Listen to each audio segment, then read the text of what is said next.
Ju njohim me edicionin informativ të lajmeve. Kjo është Radio 7.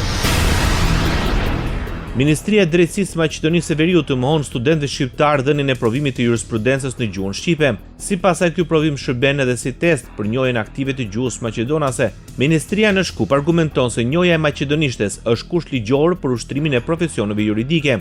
Ligjet për gjykatat, prokurorinë, avokatin, noterin dhe përmbarimin kërkojnë zotërim të gjuhës maqedonase dhe se kontrolli i kësaj njohurie bëhet përmes zhvillimit të provimit në maqedonisht. Ligji për provimin e jurisprudencës nuk parashikon dhënien e provimit në ndonjë gjuhë tjetër, thuhet në deklaratën e Ministrisë së Drejtësisë në Maqedoninë e Veriut.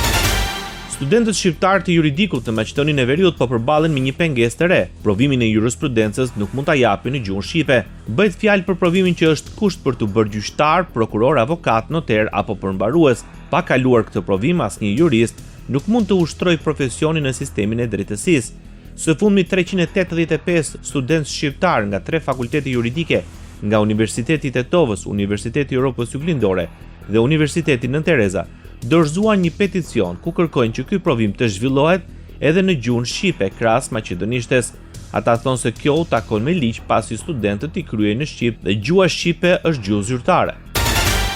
Bashkimi Demokratik për Integrim përkrah kërkesat e studentëve të fakulteteve juridike për respektimin e barazisë gjyqësore dhe kushtetuese në sistemin e drejtësisë. Vendimi i Ministrisë së Drejtësisë sipas BDI-s përbën një hap serioz prapa në respektimin e drejtave kolektive të shqiptarëve dhe një barierë të drejtë për drejtë për përfaqësimin e barabartë në sistemin gjyqësor.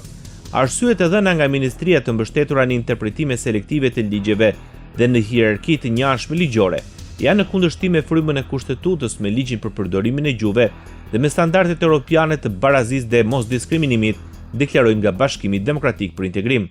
Radio 7, zëri pozitiv i qytetit. Kryeministri në detyrë i Kosovës Albin Kurti vlerëson se vendi i tij është i gatshëm për partneritete të mëdha infrastrukturore. Në ditën e biznesit francez, Kurti u ndal tek rëndësia e stabilitetit institucional.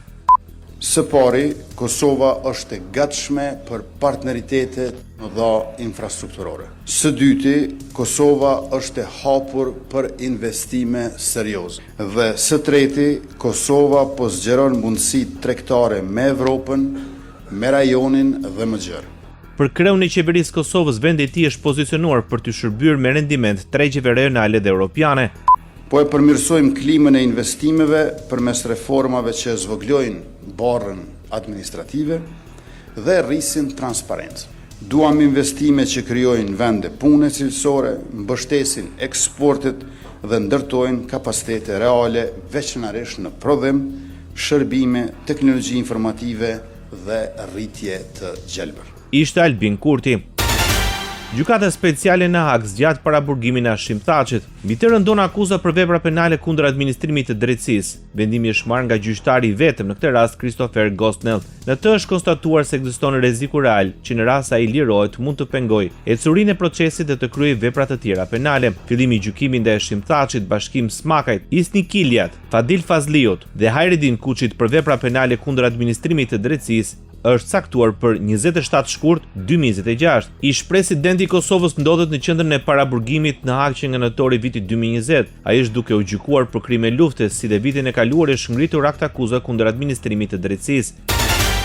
Deputeti i vetëm shqiptar në parlamentin e Serbisë, Shaip Kamberi, merr zyrtarisht në dorë në Washington ligjin që për herë të parë vendos diskriminimin sistematik ndaj shqiptarëve në Serbi në agjendën e Kongresit të Shteteve të Bashkuara të Amerikës. Ky akt nuk është simbolik, është një instrument shtetëror amerikan për të vlerësuar, dokumentuar dhe ekspozuar pasivizimin administrativ, përjashtimin nga institucionet publike, shtypjen e gjuhës, diskriminimin në arsim dhe marginalizimin ekonomik të shqiptarëve të luginës Preshevës, shkruan Shaip Kamberi. Dokumenti u hartua nga kongresmeni amerikan Kate Self.